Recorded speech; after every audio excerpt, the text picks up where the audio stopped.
करने वाले हैं अलंकारों के संबंध में।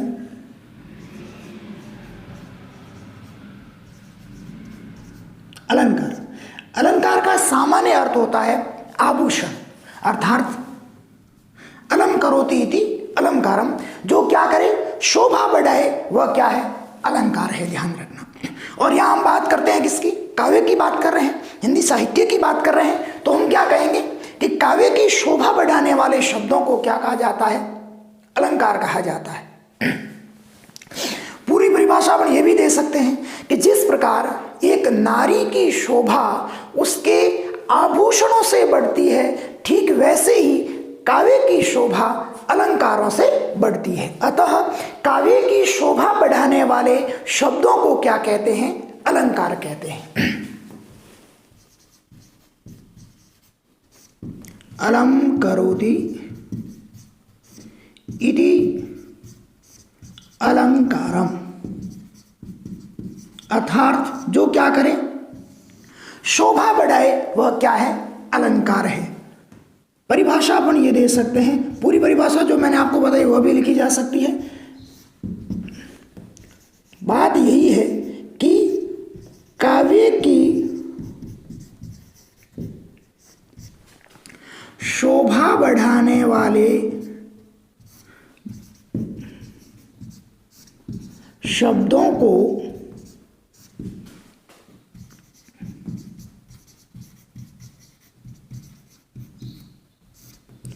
अलंकार कहते हैं। अलंकार कितने प्रकार के होते हैं, 3 प्रकार के होते हैं। अलंकार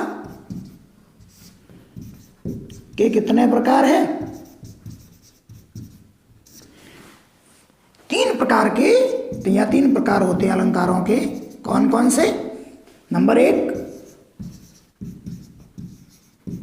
शब्दालंकार, नंबर 2 अर्थालंकार,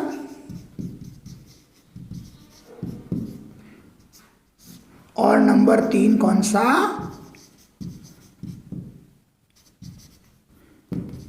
उभय अलंकार, है ना। उभय अलंकार, उभय का मतलब है दोनों, अर्थात इसके अंतर्गत शब्दालंकार और अर्थालंकार दोनों आते हैं। जैसे अपने जो श्लेष अलंकार है वो किस श्रेणी में आएगा, उभय अलंकार की श्रेणी के अंतर्गत आएगा। तो सबसे पहले हम बात करते हैं किसकी, शब्दालंकार की। शब्दालंकार का मतलब यह है कि चमत्कार किसके अंतर्गत होगा, शब्द के अंतर्गत होगा।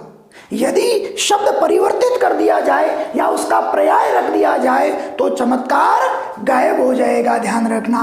तो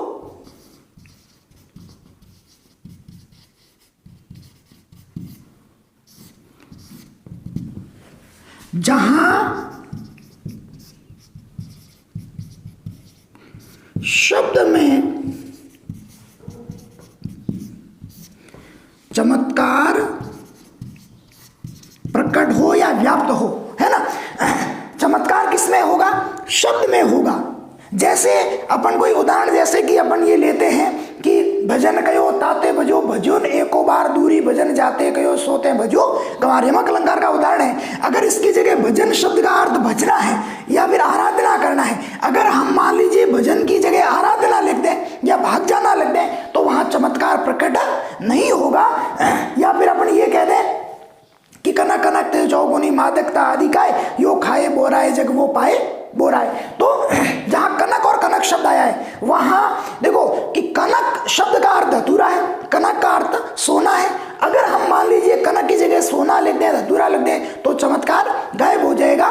इसलिए कहा जाता है निशब्दालंकार के अंतर्गत महत्वपूर्ण क्या है, शब्द महत्वपूर्ण है। चमत्कार किसके अंतर्गत होता है, शब्द के अंतर्गत होता है, ध्यान रखना। शब्दालंकार में वर्तमान में जो आपके सिलेबस के अंतर्गत है वह है कौन सा, अनुप्रास,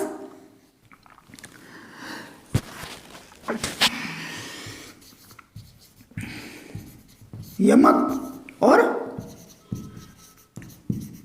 श्लेष। सबसे पहले हम बात करते हैं किसकी, अनुप्रास की।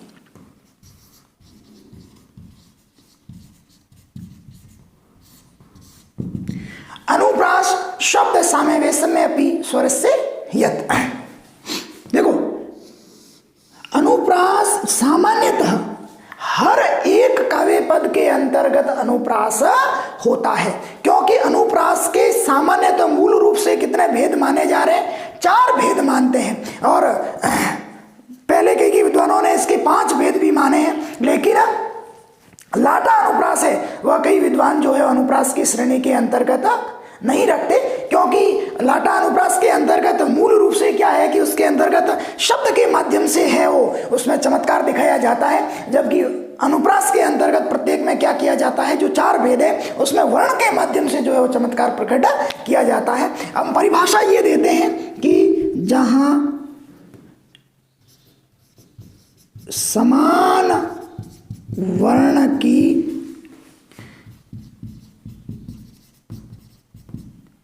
एकाधिक बार आवृत्ति होती है वहां कौन सा अलंकार होता है? अनुप्रास अलंकार होता है। क्या कहेंगे हम? समान वर्ण की एक से अधिक बार क्या होती है? आवृत्ति होती है, अर्थात एक जैसा जो वर्ण है वह दोबारा बार बार आता है।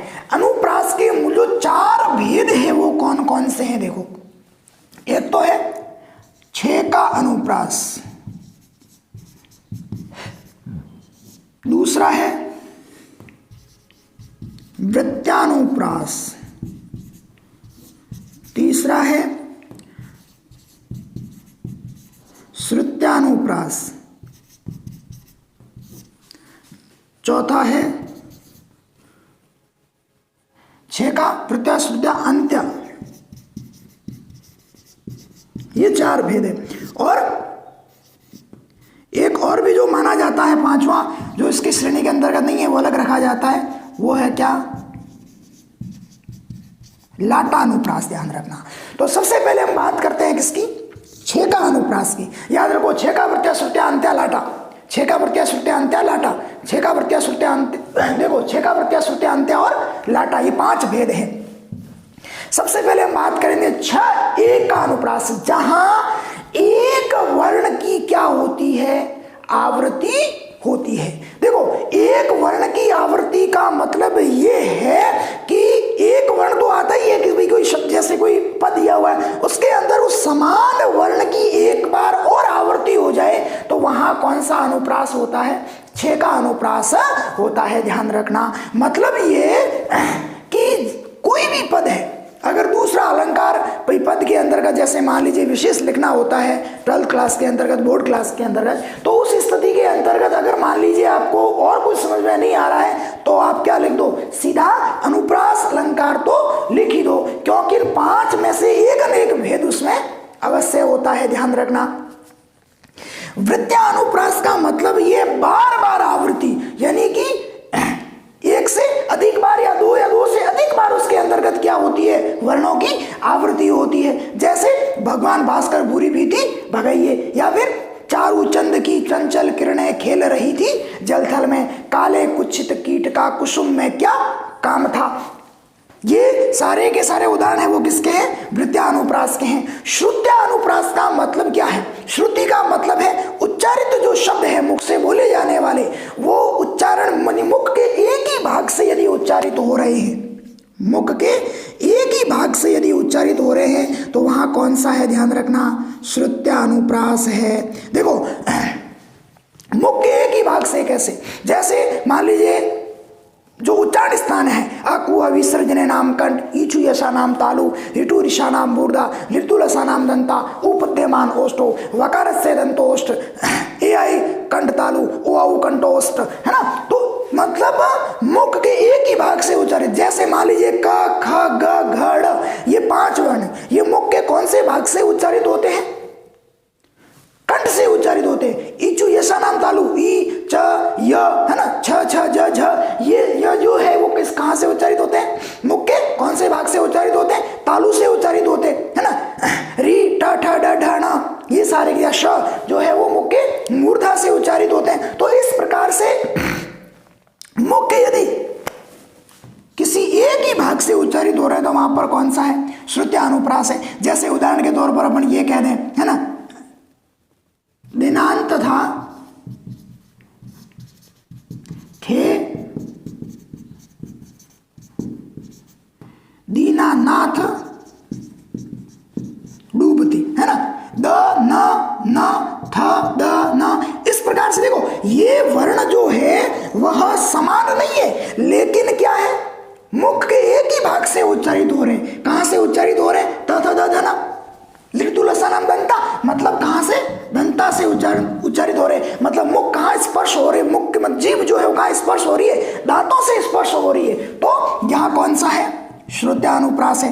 अंत्यानुप्रास का मतलब यह है कि अंतिम जो वर्ण है, अंतिम जो वर्ण है वह क्या होगा?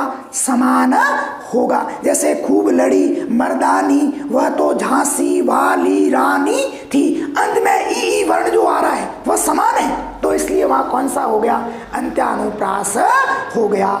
या विशेष तौर पर देखो, उदाहरण लिख लो इसके 3-4, है ना।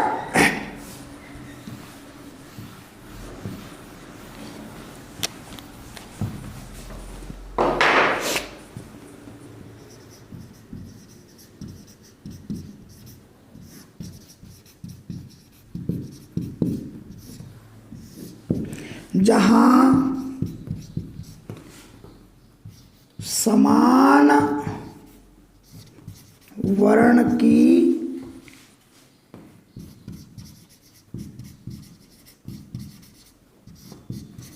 एकाधिक बार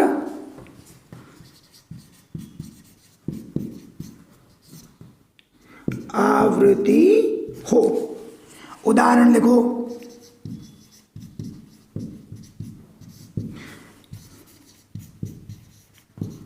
काले कुचित कीट का कुसुम में क्या काम था। देखो क क क क क का वर्ण की क्या हो रही है? आवृत्ति। मैंने अनुप्रास शब्द समय वैसे में भी स्वर से, यानी कि यहाँ पर स्वरों की विषमता का कोई महत्व नहीं है, केवल और केवल जो प्रारंभिक वर्ण है वह समान होना चाहिए। स्वर इसमें विषम है, देखो यहाँ आ रहा है, या ऊ आ रहा है, या ई आ रहा है, यहाँ आ रहा है ऊ, है ना। तो स्वरों में तो विषमता है, लेकिन स्वरों की विषमता का कोई महत्व नहीं है, केवल और केवल प्रथम जो वर्ण है वह समान आना चाहिए, ध्यान रखना। चारू चंद की चंचल किरणें खेल रही थी जल थल में। किसकी आवृत्ति है? च वर्ण की बार बार क्या हो रही है? आवृत्ति हो रही है, ध्यान रखना। इसके अलावा भगवान भास्कर भूरी भीति भगाइए, भ वर्ण की क्या हो रही है? आवृत्ति हो रही है। यहाँ नेक्स्ट जो है आपका इसके शब्दालंकार के अंतर्गत कौन सा है? ध्यान रखना, यमक है। कौन सा? यमक है। सत्यर्थे पृथग्रथाया सवन व्यंजन सहते कर्मेण तेने वावृत्ति यमकम विनि गद्यते। सत्य अर्थ, वास्तविक अर्थ जो है वो उसका क्या है? पृथक पृथक है, अलग अलग है ना। स्वर व्यंजन संहिता, स्वर और व्यंजन की संहिता हो रही है, मतलब स्वर और व्यंजन एक जैसे आ रहे हैं, समान आ रहे हैं, ध्यान रखना।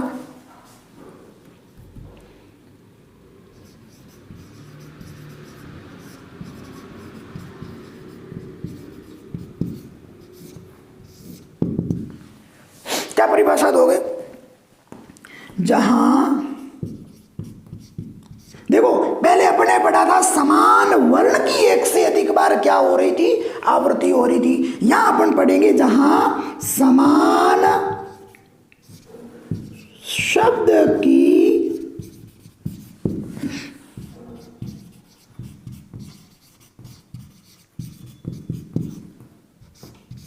एकाधिक बार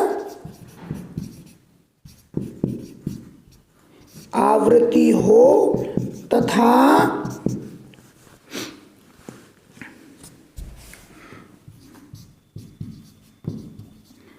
प्रत्येक बार प्रसंगानुसार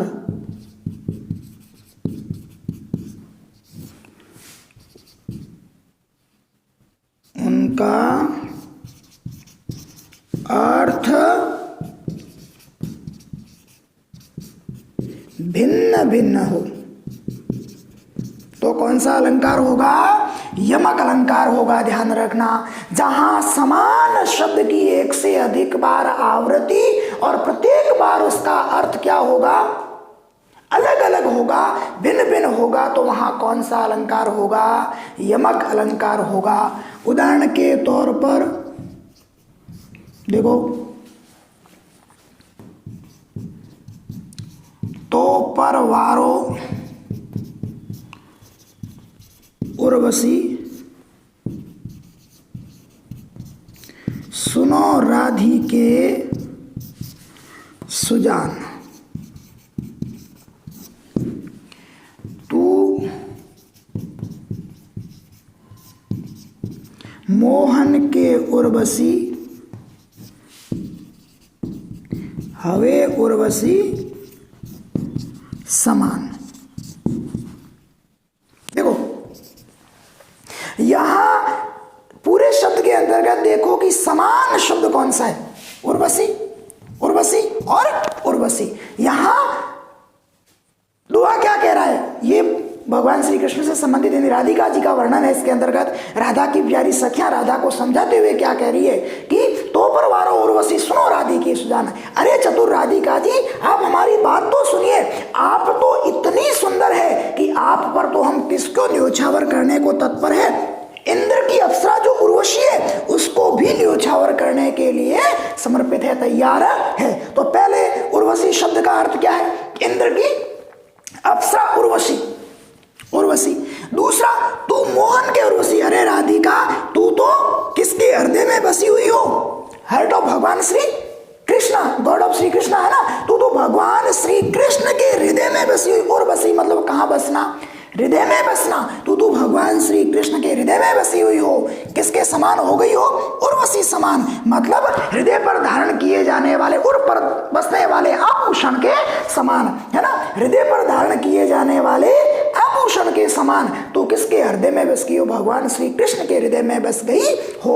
उर्वशी, उर्वशी और उर्वशी, ध्यान रखना। तो तीन जो उर्वशी, तीनों का क्या है? अलग अलग अर्थ है। समान शब्द है लेकिन अर्थ जो है वो क्या है? तीनों के भिन्न भिन्न है। इसलिए यहां पर कौन सा हो गया? यमक अलंकार। यमक के भी दो भेद है, ध्यान रखना। एक तो सभंग यमक और एक अभंग यमक। यदि मान लीजिए भंग हो रहा है, विभाजन से अर्थ निकल रहा है तो सभंग है, और पूरे शब्द का अर्थ निकल रहा है तो क्या है? अभंग है। ध्यान रखना। जैसे यहाँ उर्वशी का पूरा जो शब्द है उसका अर्थ क्या है? इंद्र की अप्सरा है, जबकि यहां देखो उर्वशी अलग अलग है। उर मतलब हृदय और बसी मतलब बसना है। तो यहां क्या हो गया? सभंग हो गया यहां पर, और इसमें कौन सा है?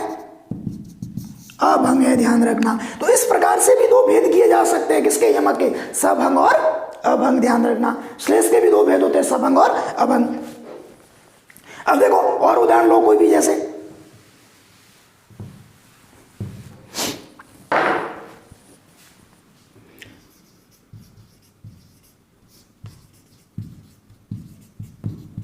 भजन कयो ताते भजो भजो न एको बार दूरी भजन जाते कहो सोते भजो गवार। देखो भजन कयो ताते भजे भी भगवान श्री कृष्ण से संबंधित है। और बिहारी जी क्या कह रहे हैं? भजन कयो, मैंने तुझे जिसकी आराधना करने के लिए कहा, ताते भजो, उससे तो तू क्या हो गया? दूर भाग गया। भजो न एको बार, यहां सॉरी एक शब्द आएगा भजो, भजो न एको बार, एक बार भी तूने उसकी आराधना नहीं की। तो यहाँ तो भजन शब्द का अर्थ आराधना है, यहाँ भजो का अर्थ दूर भाग गया, और यहाँ भजो का अर्थ क्या हो गया? भजना या आराधना करना। दूरी भजन जाते गयो, दूर भागने के लिए जिससे कहा, जिससे किसे? सांसारिक मोह माया से कहो, मतलब कहा सोते भजो गंवार। अरे मूर्ख, तूने बार बार उसी की क्या करी? आराधना करी, मोह माया में फंसा रहा। तो यहाँ भजन शब्द का अर्थ आराधना है, यहाँ भजन शब्द का अर्थ क्या है? भागना है। यहाँ भजो शब्द का अर्थ दूर भागना है, यहाँ भजो शब्द का अर्थ क्या है? आराधना करना है। तो इस प्रकार से समान शब्दों के क्या हो गए? भिन्न भिन्न अलग अलग अर्थ हो गए। इसलिए कौन सा अलंकार हो गया? यमक अलंकार हो गया। ध्यान रखना। आपने क्या नाम है इनका उदाहरण देखा होगा, और भूषण का, है ना, महाराज शिवाजी की वीरता का वर्णन है उसके अंतर्गत, और कि भाई दुश्मनों की जो रानियां हैं वह शिवाजी की वर्चस्व को देखकर जो है वह कहाँ चली गई थी? जंगलों में चली गई थी, है ना। तो उसका उदाहरण भी एक है ना, 3 बैर खाती थी सो 3 बैर खाती है, नग न जड़ाती थी वह नग न जड़ाती है। तो 3 बैर और 3 बैर, पहले तो 3 बैर मतलब 3 समय का भोजन, यानी जो दिन में 3 समय भोजन करती है 3 बैर खाती है, वर्तमान में केवल 3 बैर खा करके रह रही है। नग न जड़ाती थी वो नग न जड़ाती है। नग न जड़ाती मतलब पहले क्या कर रही थी? जो जिनके शरीर जो नगिनों से जड़े हुए थे, आज उनके शरीर किससे बींध रहे हैं? नग न जड़ाती मतलब कांटे जड़े हुए है। ध्यान रखना। तो इस प्रकार से क्या है, या कांटों से बीधे हुए, ध्यान रखना। तो इस प्रकार से क्या है कि जहां समान शब्द की आवृत्ति और अर्थ उसका क्या हो जाए? भिन्न भिन्न हो जाए, तो कौन सा अलंकार होता है?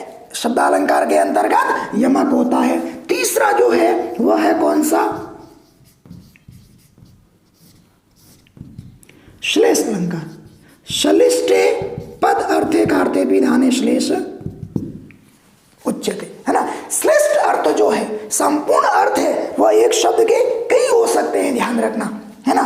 पहले अपन ने यमक में यह पढ़ा कि समान शब्द की आवृत्ति और अर्थ भिन्न भिन्न। यहां अपन पढ़ेंगे जहां एक ही शब्द के एकाधिक अर्थ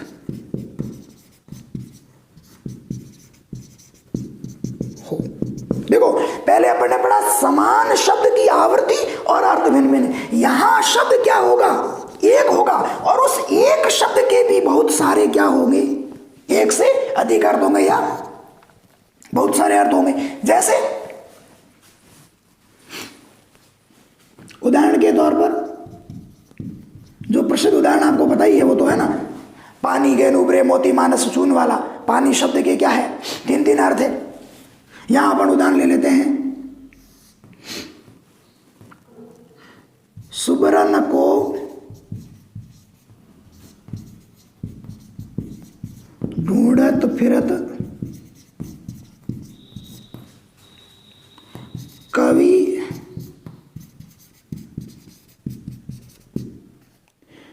व्याभिचारी अरु चोर, है ना। यहां देखो एक शब्द आया है सुबरन। अगर देखो यहां सुबरन मतलब कई अर्थ है। सुवर्ण मतलब अच्छा वर्ण है, सुवर्ण मतलब सुंदर शब्द है ना। सुवर्ण मतलब सुंदर रूपी है। तो अगर मान लीजिए उनका अलग अलग अर्थ लिखेंगे तो यहां पर चमत्कार गायब हो जाएगा। आगे हमें तो इस शब्द के संबंध में सोचना है कि इस शब्द के कई अर्थ है। ध्यान रखना। तो यहां सुवर्ण सोना या धन सुवर्ण है। सुवर्ण का अर्थ सुंदर रूपी है, और सुवर्ण का अर्थ क्या है? सुंदर सुवर्ण है, मतलब शब्द भी है। ध्यान रखना। तो सुवर्ण को ढूंढते हुए फिरता है कवि। क्या किसके संबंध में? सुंदर शब्द के संबंध में, कि कवि हमेशा जो है वो किसको ढूंढता हुआ फिरता है? सुंदर शब्द को ढूंढता हुआ फिरता है। व्यभिचारी मतलब कामी व्यक्ति जो है वह हमेशा किसको ढूंढते हुए फिरता है? सुंदर रूप को ढूंढते हुए फिरता है। और चोर जो है वह हमेशा सोना या धन ढूंढते हुए फिरता है, ध्यान रखना। तो इस प्रकार से इस समान शब्द के, ये मान एक शब्द सॉरी एकाधिक अर्थ अगर हो रहे हैं एक शब्द के, तो वहां पर कौन सा हो जाएगा? श्लेष हो जाएगा। जैसे एक उदाहरण आपने दिया कि भाई पानी गहन उबरे मोती मानस चून। मोती मानस और चून, है ना। पानी चले जाने पर ना उबरता है, मतलब कुछ भी शेष नहीं रहता है। जैसे मोती से, मोती के रूप में अपन अर्थ क्या लेंगे? पानी का चमक, मानस इज्जत, और चून का मतलब आटा है और इसमें पानी। मतलब अगर मान लीजिए मोती से चमक चली जाए तो उसका कोई महत्व नहीं है, मनुष्य की इज्जत चली जाए उसका कोई महत्व नहीं है, और चून यानी आटे के अंतर्गत पानी नहीं मिलाया जाए तो उस आटे का भी कोई अर्थ नहीं है, कोई महत्व नहीं है। ठीक वैसे यानी कि यहाँ पानी शब्द के कई अर्थ है, ध्यान रखना। अगर पानी की जगह आप जल लिख दो, पानी की जगह चमक लिख दो, पानी की जगह इज्जत लिख दो, तो क्या आगे तीन अर्थ प्रकट होंगे? नहीं होंगे। तो मैंने परिभाषा पढ़ी दी थी, जहां एक ही शब्द के एकाधिक अर्थ स्पष्ट हो वहां कौन सा अलंकार है? ध्यान रखना, श्लेष अलंकार है। आज अपन ने शब्द अलंकार के संबंध में पढ़ लिया है। नेक्स्ट अपना टॉपिक होगा कौन सा? अर्थ अलंकार के संबंध में। अर्थ अलंकार में जो वर्तमान में आपके सिलेबस में जो चल रहे हैं उसके अंतर्गत कौन सा है? उपमा, रूपक, उत्प्रेक्षा, विरोधाभास, मानवीकरण और उदाहरण। ठीक है ना। इसके अलावा साहित्य के अंतर्गत ये तो अनिवार्य है, साहित्य के अंतर्गत भी अलग अलग है, ध्यान रखना। दृष्टांत है ना, और क्या नाम है, एक अन्योक्ति है, विभावना है। इस प्रकार से जो जो शेष है सारे साहित्य और अनिवार्य के वो सारे अपन अर्थ अलंकार के अंतर्गत नेक्स्ट टॉपिक के अंतर्गत पढ़ेंगे।